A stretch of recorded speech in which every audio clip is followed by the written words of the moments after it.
Mes rinkomės valandą prieš tam, kad kroatų varžybos pagal FIPSO taisyklės vyksta aukščiausiam, kaip sakau, levelį, žinai.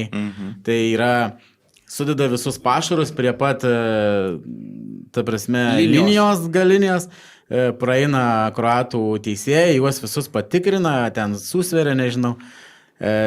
Realiai žvalgai arba ten žiūri stebėtojai, ta prasme, tų varžybų gali prieiti ten, bet kada gali vaikščio tiesiog. Tai mes valandą prieš atvarėm, žinai, ir visus tuos pašarus, visus realiai Rimantas nuotraukas.